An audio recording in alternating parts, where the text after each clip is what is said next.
Is that just another thing that you say you stand for, but then you clearly do the opposite, right? This is typical politician talk. And for them to be ignoring the federal law, to be ignoring President Trump's executive order and just going off and doing their own thing, this is something that we've seen from the left time and time again. They do not follow laws when they disagree with them. And yet, because they have the political power, they have these rogue judges, they have these activist judges, they have all these people operating in the legal apparatus and the political apparatus of this country who have essentially said, you can do whatever you want. Don't follow what President Trump says. Don't follow what common sense or the Republican Party says. It's absolutely absurd. Let's finish up this clip.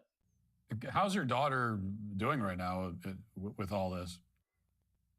She's super strong right now. She's definitely getting ostracized in school right now. I've talked to the principal about it multiple times. She was told to leave her lunch table by a very mean girl, that she doesn't belong at her lunch table. So we have had to have a conversation with the principal about that twice. And the principal said, well, that child has the right to believe what she wants. So, I mean, this is where we're at, and that's okay. If then that's somebody that, everybody has their right to believe what they want, and there's nothing we can really do about that. Sure, but not to harp on it, but so there aren't a lot of other parents right now in that school that are kind of joining with you. There is right now. There's a lot, but there's people that they just do not. They are very afraid of the woke mob in Deerfield. There's a huge woke mob in Deerfield. Sure.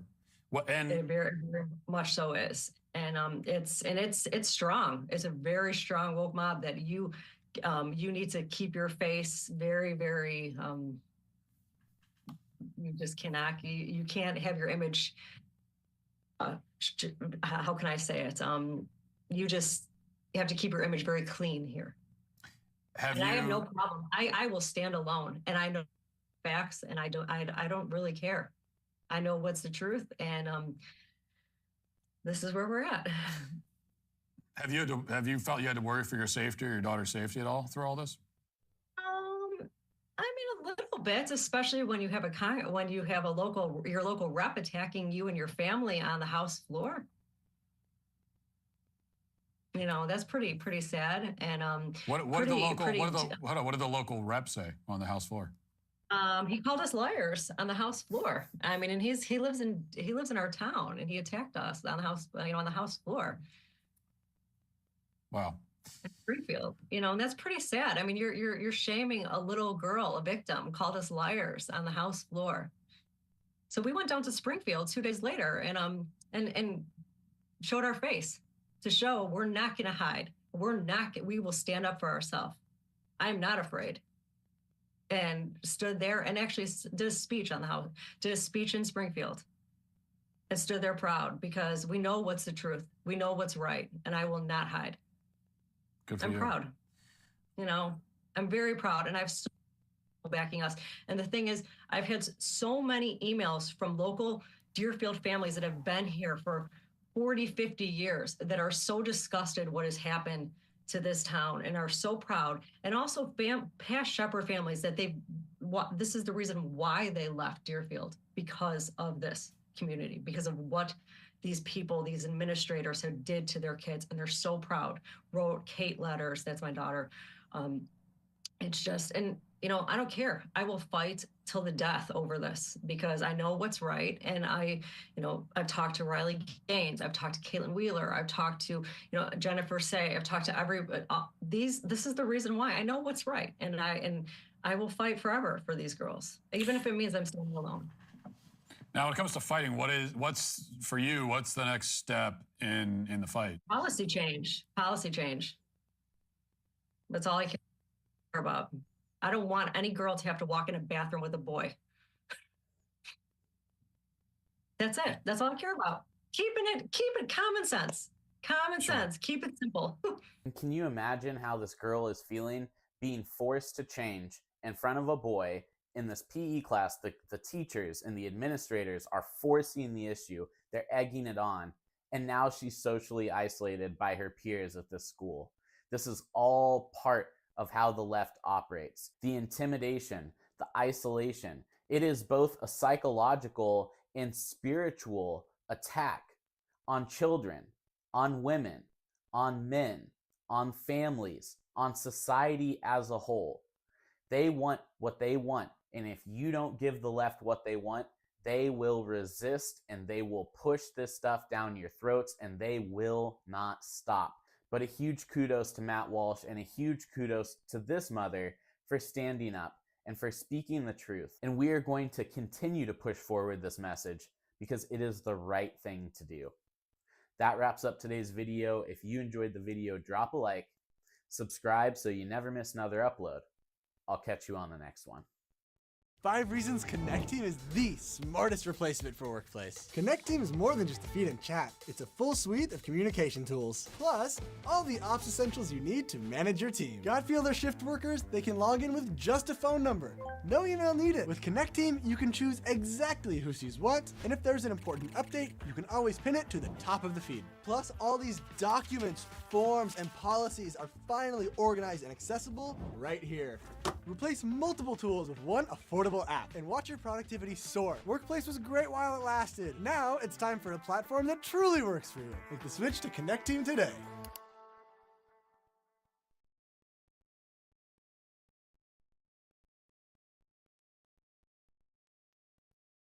It's a tough business, politics, and you can't get knocked down by what people say online or, you know, the negativity. You just have to know that you're doing your job and doing it at the best of your ability and speaking the truth, and that's what I try to do every day. Yeah, speaking about that criticism, the press briefings, you know, the critics are, you know, always be out for anyone really behind that podium. Yes. But they obviously want to take shots at you, and yet you guys are praying before those prayer briefings. That's my those prayer briefings, those press briefings. They are prayer briefings. Yeah, they are. Well, tell me about the prayer briefing before the press briefing. Take us inside. Give us some color as to why you wanted to do that and what that's like right before the door opens, if you will. Sure.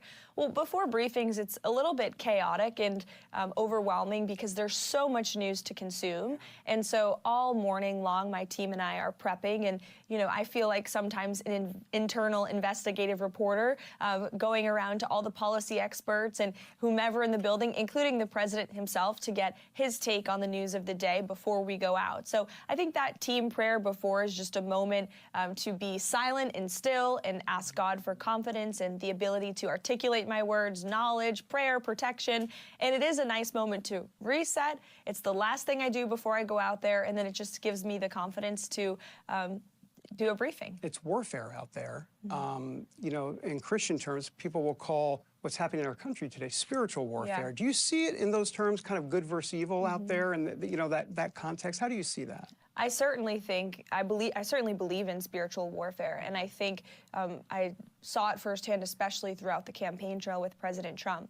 And I think there certainly were evil forces, and I think that the president was saved by the grace of God on July 13th in Butler, Pennsylvania, and he's in this moment for a reason. We're all here for a reason, and I think it's a miraculous thing that has taken place in our country. Speaking about here for a reason, let's talk about you for a moment, because you and I go back to when you were running for Congress, and you win the primary, you lose the general, and you're wondering, now what? And look at the now what? Look at the ... that God has done. How do you see it in terms of spiritual terms, in terms of your faith, and how God has been working this kind of for such a time as this? Well, certainly God has a plan for everyone. I believe that firmly, and you just have to trust his lead and have faith that everything will work out.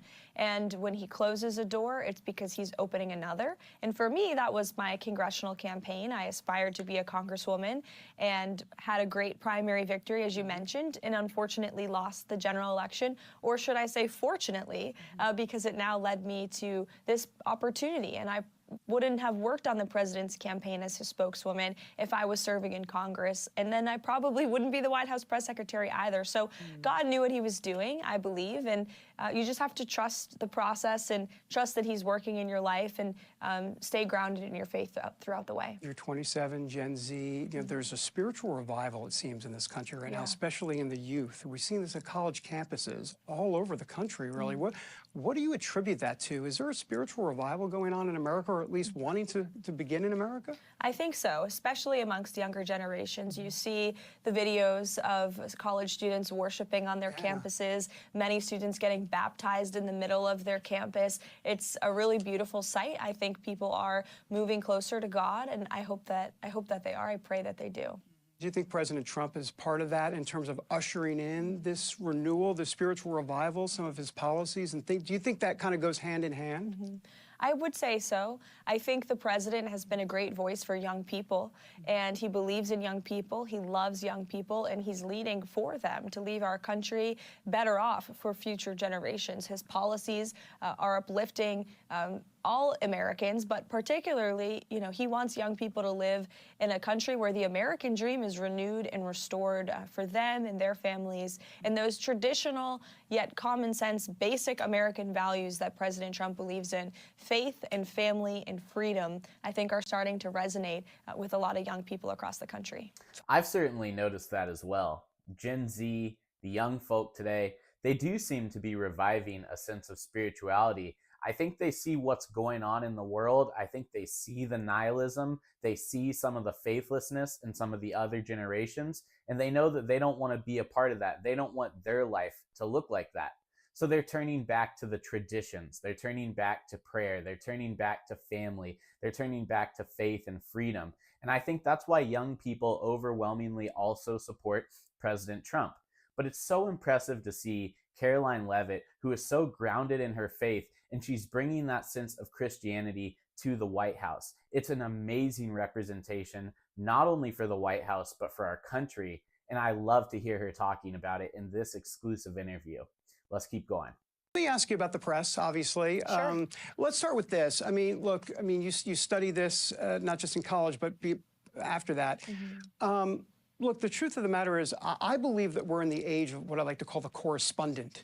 A correspondent by day and a pundit by night, and it's just not fair to the American people. Like, what are you exactly? And I'm just wondering, do you believe political journalism is dead in America today? How do you feel about that?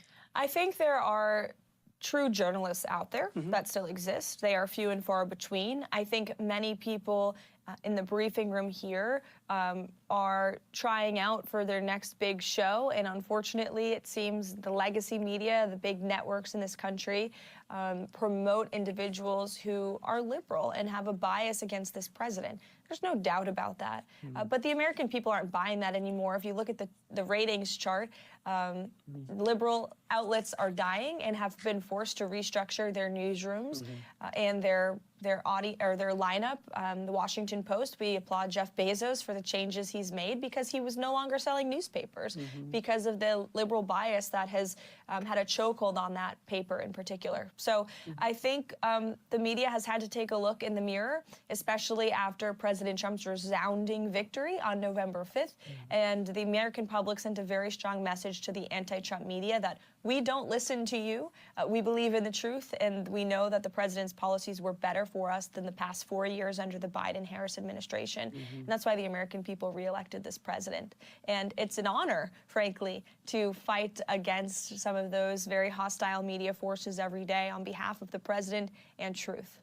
It's an honor. You say it's an honor because why? You believe that well, I'll let you say why exactly, but what? Is that because you feel like truth is going to prevail coming from that podium? Or what's the reason why you call it an honor, I guess is my question. Well, it's an honor that President Trump has entrusted me and has the confidence in me to speak on his behalf and on behalf of the White House. But it is also an honor, as you said, to get the truth out there and get the message of the White House and this team out there and do it to the best of my ability. So how do you go about, like, you're looking out into the crowd there, the press briefing room and everything. I mean, how are you kind of deciding who you're going to pick, because you pick different people. Some people you pick kind of routinely, but other people you just kind of be around the room. How does that kind of work? Is that kind of impromptu or what? It's completely impromptu. Sometimes I'll know who will be sitting particularly in the front rows based on who I've seen throughout the day. In the morning, they come up to my office to ask questions, but I just walk in there and pick on whomever I feel compelled to choose and we go from there. The reviews on you, and even well, there's always going to be critics, okay, but even the friendly reviews and even people that are lukewarm on you say you're doing a really good job. What is it? Why do you believe that is the case? Why do you think that you have arrived in this moment for such a time as this? Like, what's going on? What's the DNA behind all of that? Well, it's a lot of preparation, and I don't just walk out there and start talking. There's a lot of studying and reading and prep that goes into the briefings in particular, and every day, even on non-briefing days, it's constant reading and keeping up with the news and talking to the president and understanding where his head is at on the top issues of the day. And it's a great team. We have an incredible team here at the White House, and many of us worked on the campaign together, so there's a bit of a battle rhythm to our movement here, and having fun as well, and keeping it all in perspective, and not getting complacent, and knowing that every day, as I said, is a new game and a new challenge, and just putting our best foot forward. When you call on reporters, are you already kind of gaming out in your head, oh, okay, I know where they're going to go today? Do you kind of think that through? Oftentimes, the questions are predictable. If you just look at the MSDNC Chiron, you'll know where some of the reporters in that room are going to go. What gets you, how do I say this, not emotional, but what really gets your goat, as they like to say? Like, what kind of riles you up, whether it be in life or on this job or something like, you've got passion for a lot of different things. You're America first. But is there something specifically that, like, for example, I know the whole Laken Riley stuff, and just a lot of that. Yeah. I saw the emotion in your face with that. I mean, you were, that really got to you. And I'm just curious, is it that type of stuff? Like, what is it exactly? Yeah, I definitely believe the illegal immigration that we've seen, because I've watched as the president has met a lot of these families throughout the campaign, and the president has gotten to know them on a very personal level, has taken out a lot of time to get to know these mothers in particular who have lost their children. And now, as a mother, as myself, I cannot imagine anything like that happening, especially at the hands of someone who should have never been in our country in the first place. And it's, very upsetting, I think, to any parent to see what has happened to our country. We all want a safe and prosperous country for our children to live in. And I'm just very proud to work for a president who is determined to see that happen. That seems to weave right into your pro-life views. You're not playing around on the life issue. You're pretty solid on that. Yes, indeed. Yeah. Last question. There's going to be a lot of articles written about you. There already have been a lot of articles written about you, and there'll be more to come. They want to define Caroline Leavitt. How does Caroline Leavitt define Caroline Leavitt? Oh, man, that's a very interesting question. What kind of tree would you like to be, Caroline? No. Oh, man. Yeah. I hope people just view me as a hard worker who wants to get the job done, and a good mother and good at my job. And I think that question has yet to be seen. We've only been here 2 months, David. Yeah. We'll sit down again in 4 years. Fair enough. Thanks, Caroline. Thank you. Well, I think we can all agree that Caroline Leavitt is a hard worker. She seems like an excellent mother, and she's doing such a great job as the press secretary of the White House. It's amazing to see such a positive, uplifting figure in the White House, and she's truly a great role model for women around the country and around the world. And I think that Caroline Leavitt has a bright future in politics. I think it would almost be beneath her to go start a show when the mainstream media, like on Fox or something like that, after this is over. I would love to see her join someone on a presidential ticket. Vance, Leavitt, 2028. What do you guys think? Let me know in the comments. But I'm glad I was able to share this interview with you guys. Personally, this is the first interview I've seen of Caroline Leavitt, just one-on-one, speaking the truth and speaking about her experience in the White House as a Christian mom. I hope you enjoyed it. That wraps up today's video. If you enjoyed the video, drop a like, subscribe so you never miss another upload. I'll catch you on the next one. Empower any SMB customer or prospect to instantly create beautiful websites.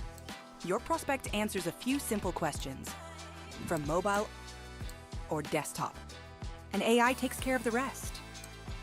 Populating the canvas with content, images, and captivating page layouts. They can customize it themselves in a branded experience, start to finish. Customers can upgrade to advanced offerings like e-commerce stores and blog functionality. You embed your technology like booking widgets.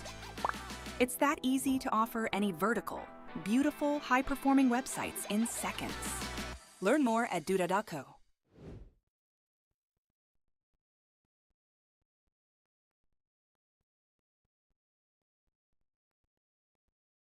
Need a UGC video for your business? Find me and many other skilled creators on Fiverr. Or you could grab a top camera, add good lighting to make everything pop. Learn the latest trends, stay updated, videos change fast. Plan your content, be consistent and creative.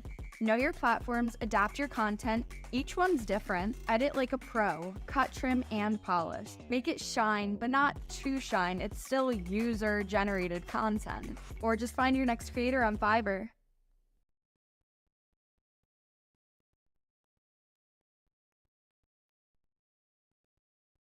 The Signal situation is continuing, and I would love to no longer talk about this. It is my preference to go talk about other issues that are occurring right now. There's a lot of good things happening. Our southern border is secure. Governor Kristi Noem is going to, and she's visiting El Salvadorian prisons. But this is a very, very important story.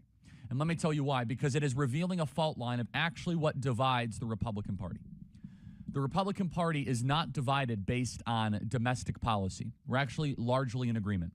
We want low taxes. We want economic freedom, even deportations. You're not going to find a lot of fight amongst rank and file Republican senators about this. Instead, the fault line, the dividing line in the Republican Party is foreign policy. It is foreign policy. It's whether or not you want to continue the great American empire, if you want to invade more sovereign countries, if you believe the Iraq War and the Afghanistan War were a success or a mistake. The J.D. Vance America First force that President Trump has been pushing forward, the President Trump J.D. Vance force, I should say, is one of America First. Not America only, but America First. Where the other side of the Republican Party is America everywhere, all the time, regardless of the cost, the consequences, or the issues that we might intentionally or unintentionally make happen. The fallout from the Signal chat is revealing this fault line. So you have two teams here. I'm going to break it through. No one else is making this analysis right now because I happen to be in the weeds on this. I'm telling you exactly what's occurring. Number one, there is a coordinated hit. There is a concerted attack. There is a collaborative strike against Pete Hegseth. Front page of the Wall Street Journal. Hegseth faces rising scrutiny over security breach on chat. Front page of the New York Times, right here. Leaked Signal chat. Excerpts from the Signal chat published Wednesday. It's all about Pete Hegseth. Now understand, whose job is it to make sure that established order is followed in military communications? First and foremost, it's actually the National Security Advisor's job. It is Mike Waltz and his team to even say, hey, Pete, we should not be having this conversation here. Who set up the chat? Did Pete Hegseth set up the group chat? No. Mike Waltz and Alex Wong set up the group chat, not Pete Hegseth. Pete Hegseth merely participated in it. Should he have done that? Maybe, maybe not. Signal's an approved device, said it wasn't classified information. But what you're seeing all of a sudden as a response is someone who is not responsible for this under any fair analysis is getting all of the media scrutiny. It's a coordinated attack on our friend of this program, Pete Hegseth, and we are not going to put up with this. They are trying to, they being the neoconservatives on Capitol Hill, I'm going to tell you who they are name by name, to now go remove Pete Hegseth. And remember how hard we had to fight to get Pete Hegseth across the finish line? We had the whole Joni Ernst situation. Mitch McConnell voted against him. We had to go to 50 votes, and J.D. Vance had to break the tie, and they are now trying to remove Pete Hegseth because Pete Hegseth is not a warmonger. What bothered them the most about the Signal chat is not the fact that they were using Signal to discuss quote-unquote attack plans or war plans. What bothered them is Pete Hegseth and J.D. Vance are simpatico in a prudent use of American force and a cautious foreign policy perspective, not a belligerent one, not a aggressive one, not a George W. Bush, Dick Cheney, John Bolton view of American foreign policy that gave us the failures over the last 20, 30 years. What bothered the people on Capitol Hill is the fact that J.D. Vance and Pete Hegseth have a much more nuanced worldview to put America and Americans first, So the hit is underway against Pete Hegseth, but it's not just Pete Hegseth. Also, there was an article this morning in the Jewish Insider citing 7 U.S. senators attacking J.D. Vance for what he was saying in the group chat this morning, and those 7 U.S. senators were all anonymous. The 7 U.S. senators refused to even go on the record. This is revealing the fault line of the actual divide in the Republican Party, and it is foreign policy. So far, Charlie Kirk is spot on with his analysis. I do believe that there's a fault line in the Republican Party around the issue of foreign policy, but at the same time, everyone in the Republican Party can agree that the Houthis are just disrupting everything. They're disrupting the shipping lanes. They have no right to do what they're doing. So the operation itself in the airstrike is massively supported by the right. But I'll tell you my initial reaction to this whole situation. So I watched Pete Hegseth respond to it the day after that these leaks came out, and then Mike Waltz, I heard his reaction on Fox. And I have to say, Pete Hegseth had a much more measured, reasonable reaction that I believed than Mike Waltz's reaction. Mike Waltz's reaction really didn't make too much sense at the time. He said, "I'll take full responsibility for this, but it's an accident that happens to everyone." It just seemed like a scripted answer. It didn't seem real. He wasn't really addressing anyone's concerns. And even though the airstrike was a success, people still want to have confidence that these kinds of leaks aren't going to happen. So the fact of the matter is, because it did happen, it seemed purposeful and it seemed antagonistic, right? It seemed like they were trying to poke a hole in President Trump's administration. But now with Charlie Kirk's analysis, it becomes very clear why this hole is being poked. And it sounds like we know who's at the bottom of it. So let's play the rest of the clip. You know who else shares Cheney and George W. Bush views? It's Jeffrey Goldberg. He was a fake news hack used to stoke the Iraq war. Coincidence? Maybe. So what's really going on here is a fight for the soul of our Republican Party. It's not about signal group chats. It's not about security. It's not about any of that hocus pocus stuff. It's not about Roger Wicker, who's sending this ridiculous letter from Mississippi saying, well, we need to have a Department of Defense IG investigation. Do you notice that none of them on Capitol Hill, from Tom Cotton to Roger Wicker, are drawing any fire on the person that actually created this group chat or his lieutenant, Alex Wong? Do you notice that they're not criticizing Mike Waltz at all? That they're not going after Alex Wong, his deputy, who's the one that was responsible for putting this all together? No, instead, out of nowhere, it's Pete Hegseth's fault? What is that all about? It's because they want to remove Pete Hegseth. Migrating to Hostinger is the best decision I have ever made for my business. I'll be pouring up hot for a minute. Everybody know the drop when I'm in it. Drop the top when I'm in it. Head to Hostinger.com and migrate your website today. Hostinger, recommended by WordPress.org.